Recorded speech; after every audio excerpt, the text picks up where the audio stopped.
2024 সালের Pulsar N160 বাইকটাকে বর্তমানে ইন্ডিয়াতে লঞ্চ করা হয়েছে। যদিও বাইকটা এখন পর্যন্ত বাংলাদেশের বাইক মার্কেটে ঢুকেনি, কিন্তু এটাও খুব শীঘ্রই ঢুকে যাবে। বাইকটাতে আমরা বিশেষ কিছু পরিবর্তন দেখতে পেয়েছি। বাইকের লুকস ওই আগের মতোই সিমিলার, কিন্তু বাইকের মিটার কনসোল আগে ছিল digital plus analog combined meter console.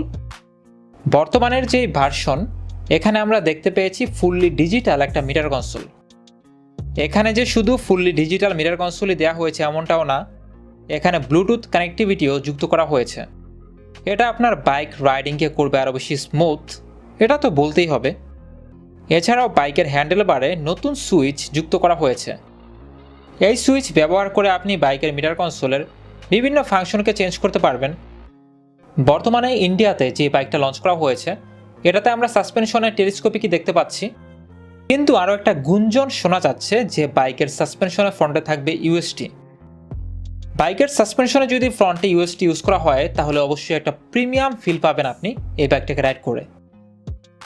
বাইকের ইঞ্জিনে আগের মতোই থাকছে single cylinder 4 stock SOHC 2 valve well cooled fuel injection. বাইকটার এই ইঞ্জিন থেকে আপনি পাওয়ার প্রডিউস করতে পারবেন 8750 RPM 15.69 bhp। টর্ক প্রডিউস করতে পারবেন 6700 RPM 14.65 নিউটন মিটার।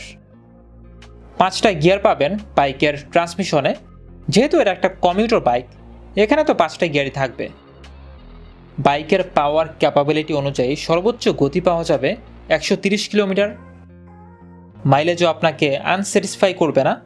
প্রতি লিটার ফুয়েল আপনি মাইলেজ পাবেন 40 কিলোমিটার। একটা 160cc বাইক থেকে এর বেশি মাইলেজ আশা করাও ঠিক না। বাইকটার দুই চাকাতেই ব্রেকিং সিস্টেমে থাকছে সিঙ্গেল ডিস্ক ব্রেক। বাইকের সামনের চাকার ডিস্ক ব্রেক সাইজ 300 মিলিমিটার, পেছনের চাকাতে ডিস্ক ব্রেক সাইজ ইউজ করা হয়েছে 230 মিলিমিটার। এছাড়াও থাকছে ডুয়াল চ্যানেল ABS, এগুলো তো আমরা আগে থেকেই জানি। বাইকের টায়ার সাইজও অবশ্য মোটা। ফ্রন্টের চাকাতে টায়ার সাইজ 100 আর পেছনের চাকাতে টায়ার সাইজ 130। তবে বাইকের ওজনটা একটু সমস্যা, বিশেষ করে সিটিতে রাইড করার ক্ষেত্রে। তবে হাইওয়েতে এটা খুব একটা সমস্যা না, কারণ বাইকের ওজন 154 কেজি। যেহেতু এটা একটা কমিউটার বাইক, বাইকের ওজন আরও কিছুটা কম হলে ভালো হতো। রাইডিং সিটের উচ্চতাও খুব একটা বেশি না, 795 মিলিমিটার। আপনার উচ্চতা যদি 5 ফুট 4 হয়, আপনি ইজিলি বাইকটাকে রাইড করতে পারবেন।